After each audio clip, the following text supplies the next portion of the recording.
I told my sister that if mom isn't good enough for her, then neither am I. Look, I'm 21 years old and my sister Lola is 16. Same mother, different fathers. Lola's father cheated on my mother when she was 1 year old and ran off with the other woman. He wasn't in her life for a couple of years. He only started being a father when his relationship with the other woman fell apart. But when Lola was 7, they were back together again. Her father's wife and he were horrible to my mother and me. The woman used to call me a brat and my mother. Even worse things. She even made comments about how Lola had things because she had a father and I didn't. Behind the scenes, her father's wife would fill Lola's head with lies, saying my mother was a bad person and making up crazy stories. Like that my mother had stabbed her father in the stomach and that's why they broke up.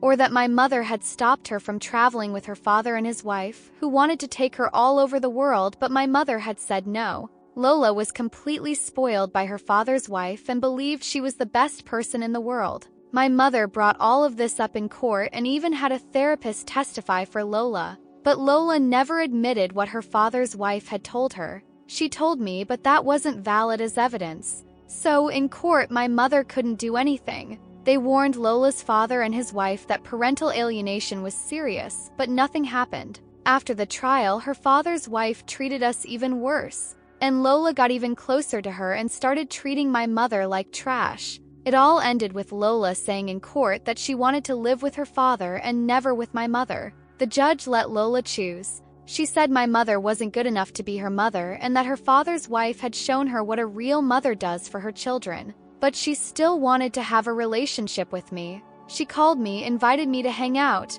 and after several calls, I told her to stop trying to meet up with me. I told her that the way she treated my mother, the fact that she said my mother wasn't good enough for her, meant that I wasn't good enough either. And I told her that since she had a new mom, we were no longer sisters. Lola started crying on the phone and asked me why I was being so cruel. I told her I didn't like the person she had become and to go cry to her new mommy since she was so obsessed with everything that witch told her. Lola's father lost it, and since Lola was crying, they called my mother and told her I needed to apologize. My mother asked me if I had really made Lola cry, and I said yes. I told her I didn't want to talk to her while she was like that. I told her that if she didn't care how that woman treated us and then treated my mom like trash, then whether she was 16 or not, I was done with her. My mother understood. She knows how horrible her ex's wife is. From that moment on, my life went on without Lola. I focused on my studies and work, leaving everything related to her and her new family behind.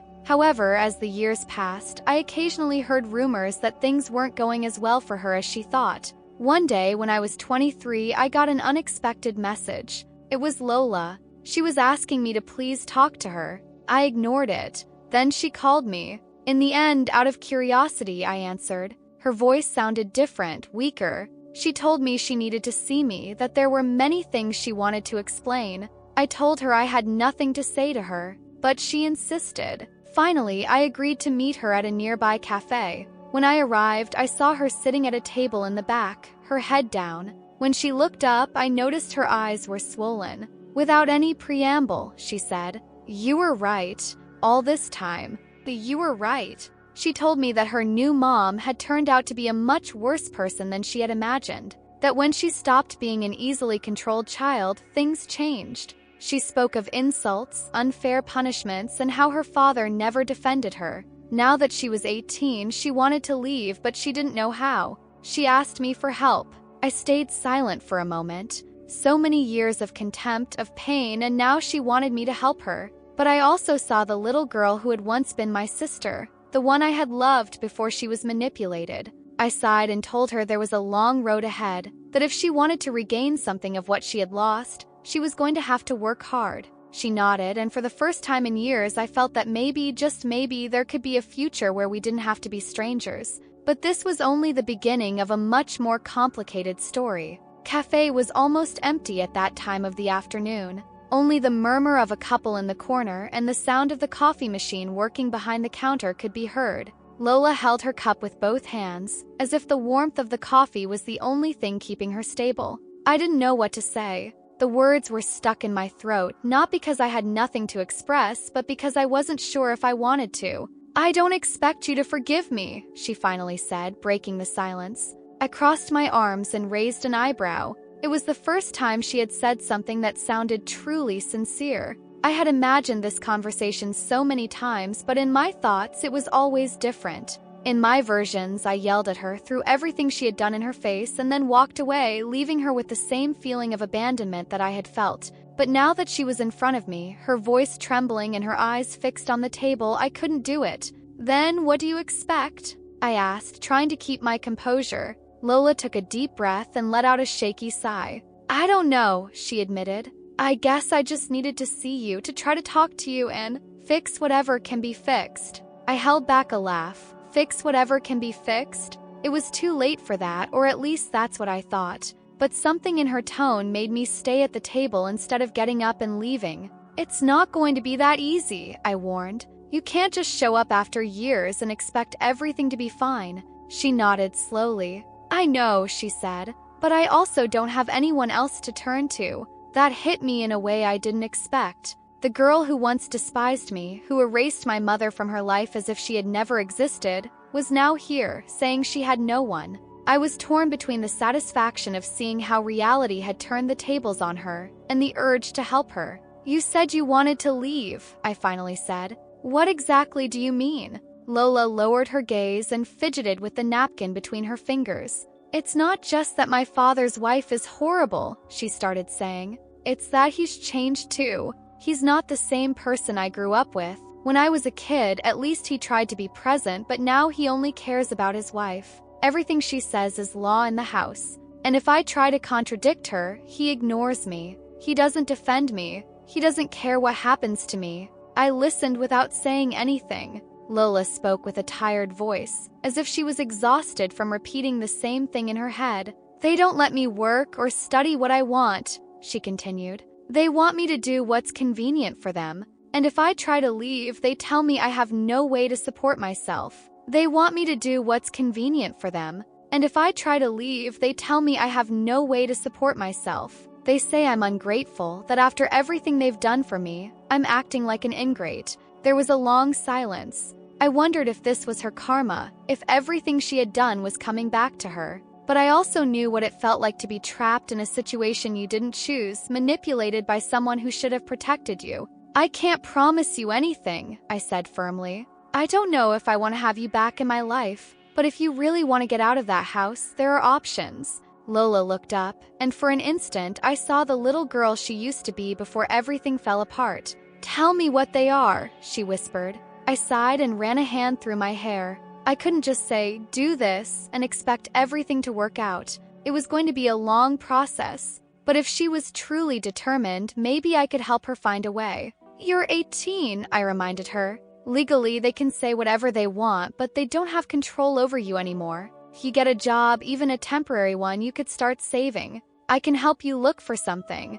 Lola nodded quickly. "Anything is better than staying there," she said with a conviction I hadn't seen in her for years. I took my cup and sipped my coffee before continuing. "You can't expect this to be quick," I warned, "or easy. And I'm telling you right now, I'm not going to solve your life for you. If you want out, you're going to have to work for it." "I will," she affirmed. For the first time since she had arrived, I felt that maybe, just maybe, I wasn't wasting my time. The following days were strange. Lola and I started talking again, but the distance between us was still there. There were moments when I struggled to trust her, when I remembered all the pain she had caused. However, every time I looked at her, I noticed something different. She wasn't the same person who had chosen to walk away from us. There was something broken in her, something she tried to hide but was right there, just beneath the surface. One afternoon, she sent me a message. She had found a part-time job at a nearby cafe. I was surprised she had managed to get it so quickly.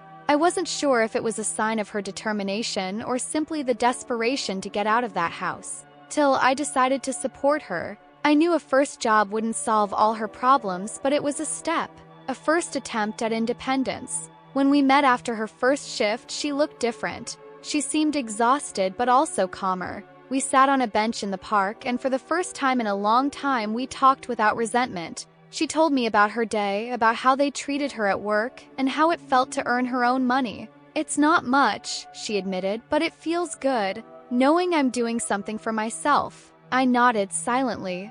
I was glad to see her taking responsibility for her life, though part of me still resisted letting my guard down. I knew this was just the beginning, that she would have to prove through actions that she really wanted to change. One night, she got a call from her father. She had told me that since she started working, things at home had gotten worse. Her stepmother wasn't happy about her decision and had turned her father against her. First, she tried to ignore them, but it was becoming unbearable. She told me about it in a shaky voice, trying not to sound affected, but it was obvious she was on the verge of tears.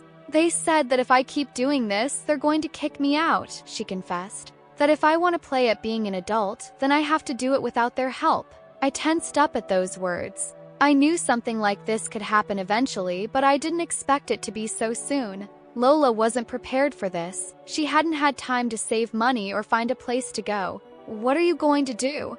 I asked, trying to gauge her response. There was a long silence on the other end of the line. Then, in an almost inaudible voice, she said, "I don't know." I sighed and rested my head against the wall of my room. I didn't want to make decisions for her, but I also couldn't ignore what was happening. I didn't know if I was ready to help her in a more tangible way, but I also knew I couldn't leave her without options. "You could stay with me for a while," I murmured, not thinking too much about what I was saying. The line went silent. For a moment, I thought she hadn't heard me, but then I heard a muffled sob. "Are you serious?" she asked, her voice broken.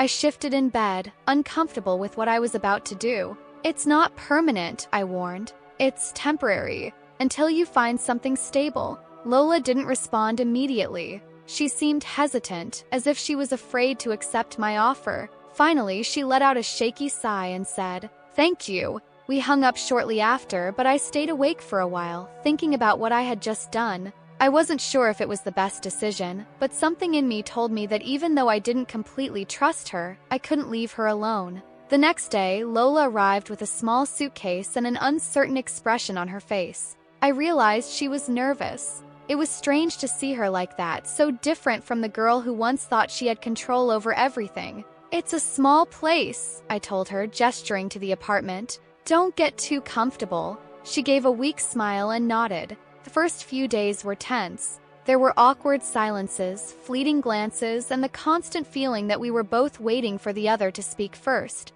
But over time, the routine started to soften the barrier between us. Lola left early for work, came back exhausted, and shut herself in her room. She didn't try to invade my space or force conversations. It was clear she was making an effort not to make me uncomfortable. One night, as we ate in silence, she finally dared to ask, "Does Mom know I'm here?" I set my utensils down on the plate and looked at her seriously. "I haven't told her yet." Lola lowered her gaze and nodded. She looked ashamed but didn't press the issue. She knew that sooner or later she would have to talk to our mother, that the reunion was inevitable. But I didn't know if she was ready for that, or if my mother even wanted to see her again. One night, she got a call from her father. She had told me that since she started working, things at home had gotten worse. Her stepmother wasn't happy about her decision and had turned her father against her. First, she tried to ignore them, but it was becoming unbearable. She told me about it in a shaky voice, trying not to sound affected, but it was obvious she was on the verge of tears.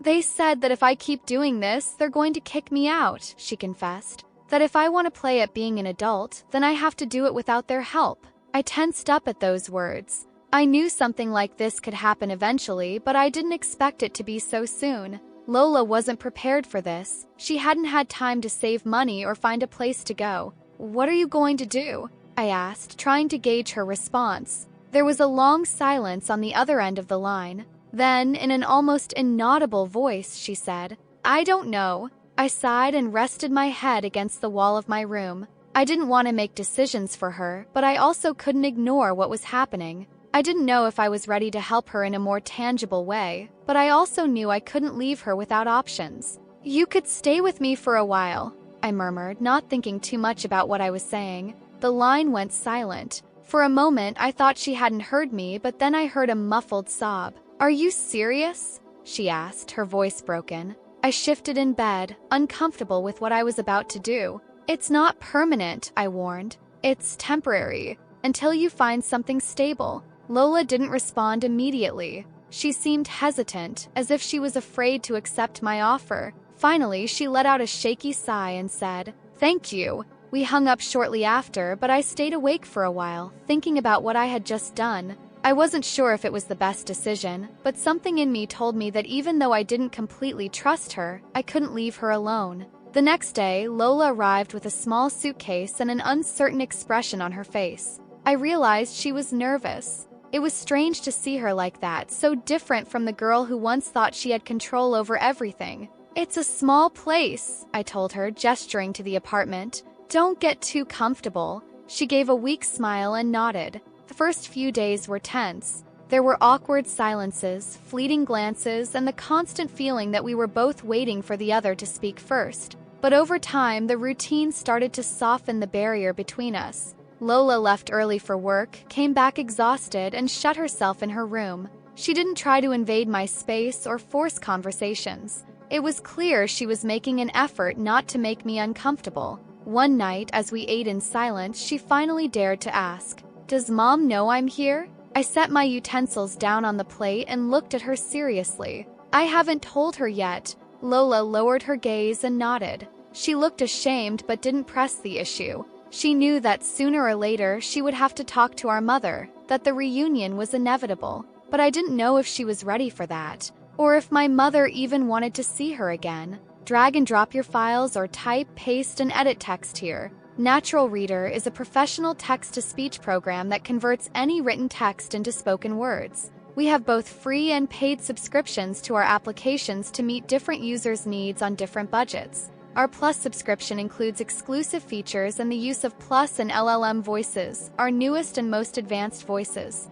Using LLM technology, you can even clone your own voice in minutes and make it speak over 100 languages. Free users can sample the premium voices for 20 minutes per day and the Plus voices for 5 minutes per day, or use any available free voices unlimitedly. You can also listen and go with our mobile app. By using the mobile camera, you can even use our app to listen to physical books and notes. If you are interested in using our voices for non-personal use, such as for YouTube videos, e-learning, or other commercial or public purposes, please check out our Natural Reader AI Voice Generator web application. Our Chrome extension allows you to listen to web pages, Google Docs, online Kindle books, and emails directly from the browser. Add it to Chrome for free. Days turned into weeks, and although things seemed more stable, I knew this was only the beginning of a much more complex story. Weeks passed, and although Lola and I had achieved a certain stability, tension lingered in the air. There was a mutual effort to avoid sensitive topics, but reality seeped through in our glances, in the prolonged silences, and in the way we measured our words before speaking.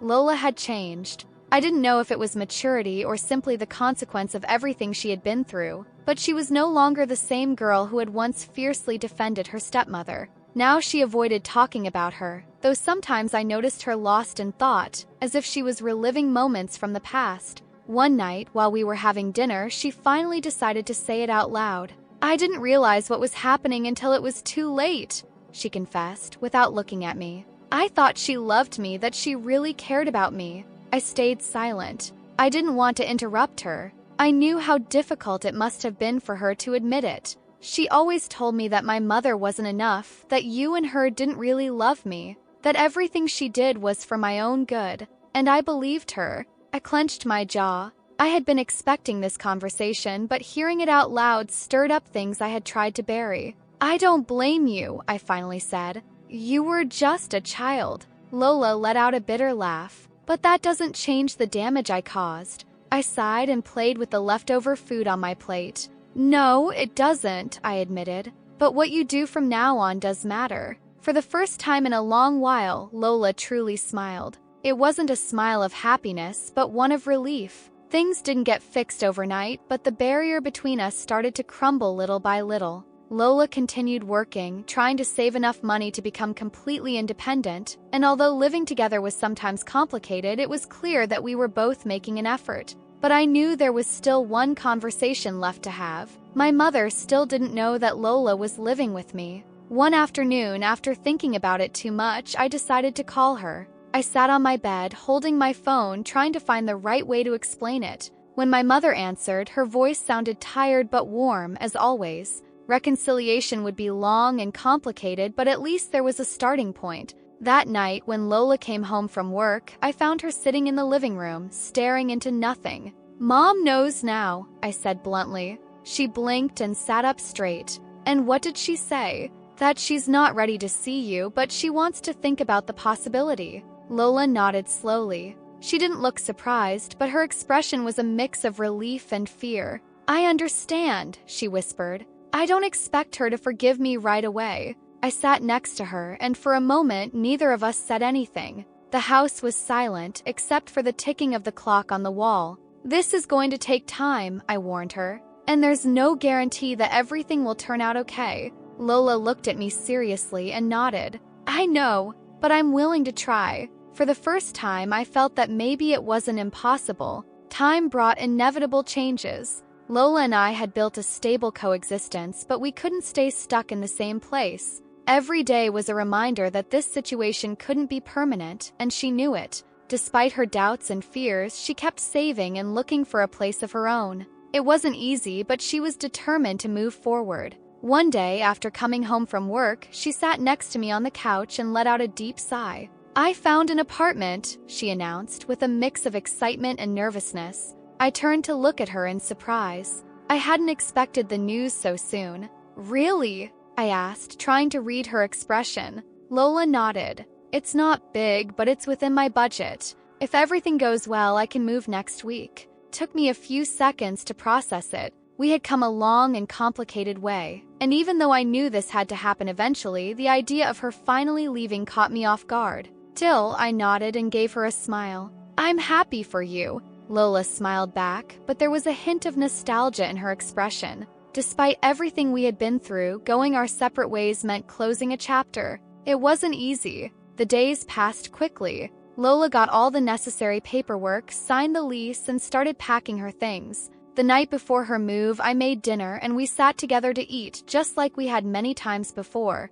This time, without awkward silences or resentment. "Have you talked to Mom?" she suddenly asked. I set my utensils down and looked at her directly. "Yes," I answered honestly. "She asked about you." Lola swallowed hard, visibly affected. "What did she say?" "That she's still not ready, but she's not closing the door." She nodded slowly. She knew that reconciliation with our mother wouldn't happen immediately. It would take time, maybe more than she expected. "I'm going to write to her," she finally said. "I won't pressure her, but I want her to know I'm here when she's ready." I felt a lump in my throat but nodded. I couldn't guarantee her that everything would turn out okay, but at least she was trying to do things differently. The morning of her move arrived. I helped her load her bags into the car, and we stood on the sidewalk for a moment, not knowing exactly how to say goodbye. After so many years of resentment and distance, we now found ourselves in a middle ground, in a space where forgiveness and the past intertwined.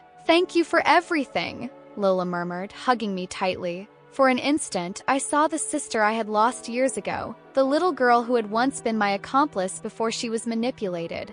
I pressed my lips together and hugged her back. "Take care," was all I could say. She pulled away, got into the car, and before driving off, gave me one last smile. Then she left, leaving behind the hardest chapter of our lives. Time kept moving forward. Lola and I stayed in touch, though with the natural distance of those rebuilding a relationship from the ruins. Her life began to take shape, and little by little, our mother also took small steps toward reconciliation. It wasn't immediate nor perfect, but it was real. One afternoon, months after she had left, I received a message from Lola. Simply said, "Mom replied." I smiled, feeling a relief I hadn't expected. It didn't matter how long it had taken, the important thing was that the path remained open. We had closed a chapter, but our family's story was still being written.